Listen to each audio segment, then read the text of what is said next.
もし爽やかな笑顔のその芸能人が恐ろしい性犯罪者だったら、遡ることおよそ17年前の2005年11月19日、韓国。この日、あるドキュメンタリー番組が韓国国民の話題を集めていました。番組内容は、巨大型セメント失主という珍しい病気を患う少女の闘病生活を追うもの。この時、国民の注目を浴びたのは、番組に登場した少女の父親、イ・ヨンハク23歳。スタッフのインタビューを受けた彼は、力強い口調でこう答えました。僕自身も娘と同じ病気を患って苦労してきました。だからこそ、一刻も早く治してあげたいんです。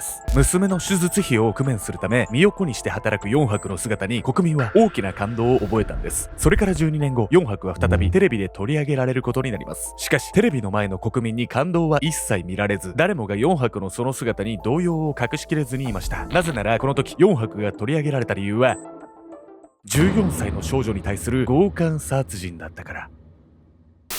娘思いの父を演じる裏で14歳の少女を強姦殺害した男。国民の誰もが目を疑った彼の本性とは。事件をきっかけに明るみになったのは、主欲のままに動いていた数々の悪行だったんです。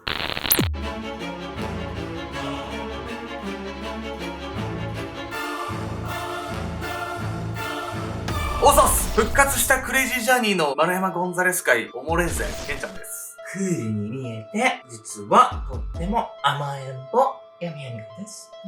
本日ご紹介するのは韓国で起きた14歳の少女の強姦殺人事件についてなんです。この事件の犯人はなんと韓国ではちょっとした有名人だったこともあって、国民の多くが衝撃を受けたんです。ちょっとした有名人、ちょっとってどのぐらいよ。実は彼はテレビで一度特集されたことがあって、国民からある程度慕われてはいたんです。しかし、実はそんな彼の裏の顔、非常に恐ろしいものだったんです。男は一体どんな人物だったのか。まずは事件が発覚したその場面から見ていきたいと思います。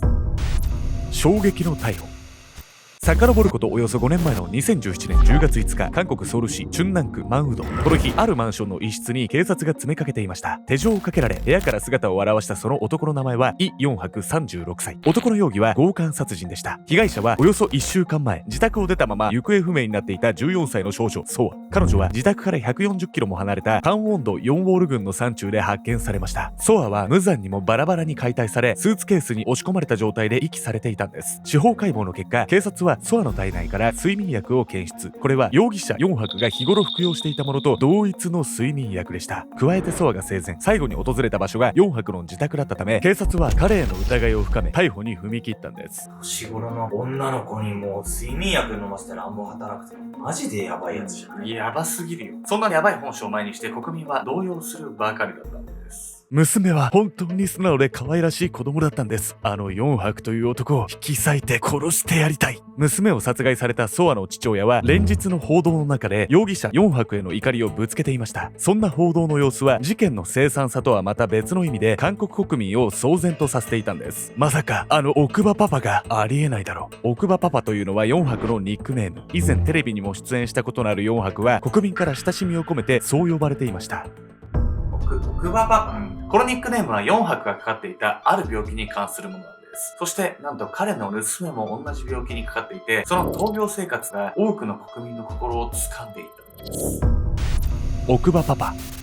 少女ソアの強姦殺人事件からおよそ12年前の2005年11月19日、韓国の全国放送で奥歯パパことイ・ヨンハクの姿が放映されていました。番組内容は巨大型セメント失主という病気を患う2歳の少女ジアンとその家族に密着したドキュメンタリー。そう、ヨンハクはこの少女ジアンの父親なんです。番組でインタビューを受けた彼はカメラへ向かい切実な様子でこう言い放ちました。娘の病気を治すには手術をするしかないんです。でも私たち夫婦にはそれほどのお金がありません。どうかご協力をお願いします。番組内では少しでも多くの費用を工面するため、アメリカまで足を運んで支援金の募集活動を行うヨンハクの姿も映されていました。同時に放映された娘を優しく抱きしめるシーンも相まって、番組は多くの韓国国民を感動させたんです。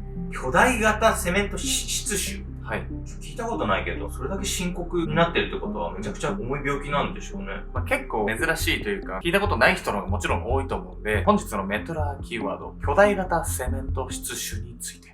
巨大型セメント質腫とは、歯茎と顎の骨の間に腫瘍が発生する難病。特に歯と歯茎の間のセメント質が増殖する特徴を持ち、顎の形が大きく変形してしまう場合もあるんです。世界的にも症例が少なく、臨床的に不明な部分が多いため、治療も困難とされているんです。巨大型セメント質腫は初期の自覚症状がなく、レントゲン撮影により偶然発見されるケースが大多数。定期的な経過観察を行い、腫瘍が小さいままであれば放置していても問題ありません。しかし、腫瘍が肥大化し、痛みを伴う場合は、手術で摘出する必要があるんです。実のところ、ジアンと4泊がテレビで特集されたのは、この世界的に見ても稀な難病を親子2代で発症したためでした。娘の病気を治すために奔走していた4泊ですが、彼自身も巨大型セメント質腫を患った過去があり、8歳から数年をかけて治療を行っていたんです。当時4泊は合計5回の手術で腫瘍を取り除いたんですが、その後遺症は深刻で、彼の歯は奥歯1本しか残りませんでした。このことから韓国国民は親しみを込め、4泊を奥歯パパと呼んでいたんです。世界的に見てもめちゃくちゃ珍しい病気なんで、それが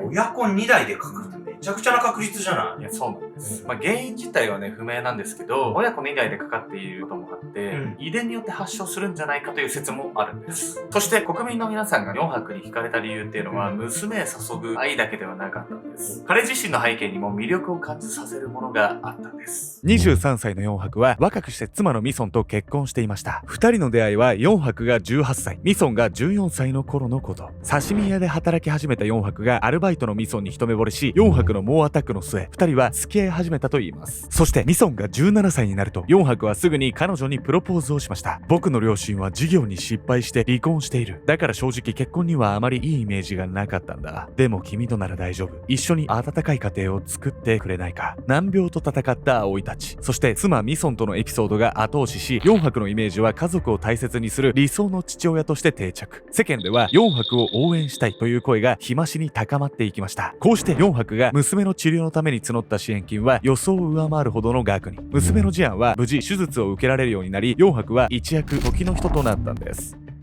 こういうエピソードから人気者になるってのも確かにわかる気がするわ。そして支援金が集まった後は、4泊はテレビに出ることも少なくなっていたんです。そしてこの後彼は国民たちの知らない裏の顔を覗かせ始めるんです。奥歯パパの本性。奥歯パパブームが去ってから10年ほど経った2015年頃、ツイッター上で若者を対象にした悩み相談を受け付ける男がいました。そう、奥歯パパことイ・4泊です。学校や家庭のお悩みをご相談ください。14歳から20歳の方、お気軽にどうぞ。そんな投稿と同時に4泊はツイッター上で自身の写真も公開していました。しかし、あの奥歯パパだと気づく人は一人もいないんです。なぜなら、ツイッターに載せられたその写真は、全身入れ墨の姫顔画像だったから。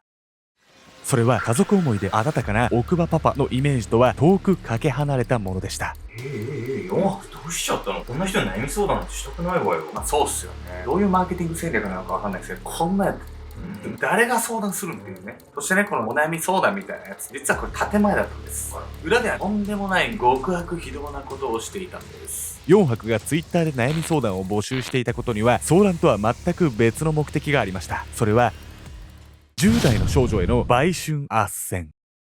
さらには少女が売春している現場を密かに撮影し、その動画をアダルトサイトにアップロード。売春の斡旋料と合わせ多額の収益を上げていたんです。こうして裏稼業の味を占めた4泊は、続いてソウルの中でも特に富裕層が多い繁華街カンナム区のビルに風俗店をオープン。ここでもツイッターで知り合った10代の少女を働かせ、違法なサービスを強要していたといいます。このように再び世に姿を現した4泊に、かつての愛情あふれる父親の面影は微塵も見られませんでした。この10年余りの期間で何が彼を変えてしまったのでしょうか。いいえ、実は彼は10年前の4泊と何も変わっていませんでした。4泊は奥歯パパとして多くの人に親しまれていた頃から欲の塊のような男だったんです。必死の思いで集めた支援金で娘の手術を行った彼ですが、それは単なる表向きのパフォーマンス。実際のところ4泊の元に集まった支援金は高級車など贅沢品の購入に充てられていたんです。4泊のツイッターにたびたび現れる高級車の数々やハイブランドの洋服など高価な所持品を自慢するようなツイート。これらの贅沢品は全身に入れられたタトゥーも合わせ、全てテレビの視聴者から寄せられた支援金で手に入れたものだったんです。待ちなさいよ。応援してくれた人たちのお金を何だと思ってんのこいつは。そうなんですよね。奥歯パパと呼ばれていた時代から娘の病気治療するっていうのはパフォーマンスで自分のためにこうやってたんです、全てを。さらにこの後も娘思いの表の顔とは別の裏の顔が次々と垣間見えてくるんです。2017年9月5日、4泊が風俗店をオープンしてから2ヶ月が経ったこの日、ソウル市春南区マンウドンにある4泊の自宅マンション前に救急車が駆けつけました。大変です。マンションから飛び降り自殺した人がいるんです。そう言って通報したのは4泊。そしてこの時マンションから転落したのは4泊の妻ミソンでした。メモ書き程度のものでしたが、ミソンは次のような遺書を残していました。この8年ほど岐阜から性的暴行を受けていました。もうこんな生活はうんざりです。岐阜って何？ 4 泊の父親ってこと？そうなんです。遺書にはそう書かれていたんですが、実際のところ4泊も無関係ではないはずなんです。実は4泊はツイッターで集めた10代の少女たちにとどまらず、なんと妻ミソンまでをも風俗店で働かせていました。さらに妻であることも構わず、他の少女たちと同じように客の相手をしている現場を撮影し、アダルトサイトにアップロードしていたんです。妻は岐阜のせいだと言っているんですが、4泊が彼女を存在に扱っていたことは明白。そして彼女が亡くなったのは4泊が風俗店を開いて間もない頃のことでした。これらの事実から妻ミソンの死に4泊が無関係だとはとても思えないんです。また4泊の自宅マンションに駆けつけた救急隊はこのような発言をしています。彼は奥さんが自殺したってのに気にも留めていない様子でしたよ。救急車が発車する時も携帯でずっと誰かと話をしていて、あの態度は見ていて気分が悪かったですね。さらに4泊は妻が亡くなったにもかかわらず、この3日後にまたもや10代の少女を募る投稿をしているんです。14歳の少女ソアの強姦殺人事件が起こったのはそれからおよそ1ヶ月後の出来事でした。なんなのよ、自分のことしか考えてないじゃない。そうなんですよね。本当に今まで支えてきてくれた妻とか人の思いっていうのを踏みにじる行為なんですけど、ただね、やみこさん4泊もう一人家族がいるじゃないですか。もしかして娘もやばいんじゃないの？こんなとこで暮らしてたら。この後起こった取り返しのつかない事件には実は彼の娘も大きく関係していたんです。悲しい親子関係。パパ、ソアを連れてきたよ。2017年9月30日、ちょうど正午を回った頃、そう言って玄関のドアを開けたのは4泊の娘ジアンだった。彼女に連れられてやってきた少女ソアはジアンの小学校からの幼馴染。2人は頻繁にお互いの家を行き来する気の知れた仲だった。いらっしゃい、ゆっくりしていってね。笑顔でソアに声をかける4泊。しかしジアンの部屋へ向かうその後ろ姿を見つめる彼の視線はじっとりと気味の悪いものだった。ソアも随分大人になってきたな。これはいろいろ試してみたい。この後4泊はジアンの部屋に2人分のジュースを持っていた。ありがとうございます。そう言って嬉しそうにジュースを口に運んだソア。そこから彼女の意識は徐々に薄れていった。やあ、起きたのかい。翌朝ジアンの部屋で目を覚ましたソアは目の前の非現実的な光景に凍りついた。顔の間近でニヤニヤと笑みを浮かべているのは紛れもなく友人の父親だった。いやらしい手つきでソアの体をまさぐる4泊。ソアは必死で抵抗しようとしたが、ジュースを飲んで眠ってしまった後も4泊に追加の睡眠薬を飲まされていたため思うように力が入らない。そんな中でもソアは必死の思いで叫んだ。話して、お父さんに言いつけるわよ。その言葉を聞いた瞬間、4泊の目の色が変わった。彼は脱ぎ捨てていたネクタイを拾い上げ、恐ろしく冷たい目つきでソアを睨みつける。そして動けずにいるソアの首にそれを巻きつけると力いっぱい締め上げた。それからしばらくしてソアが動かなくなったその部屋には彼女の遺体をスーツケースに詰める4泊と娘ジアンの姿があった。娘まで一緒になって隠蔽しようとしてんじゃない。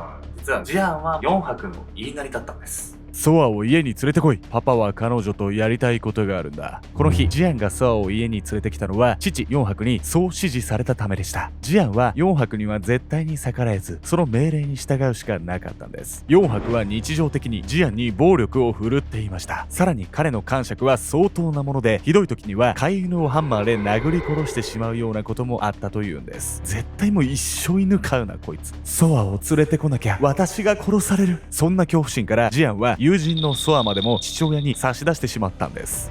怖いのはわかるんだけど、そういう時は誰か外の大人に相談しないとよね。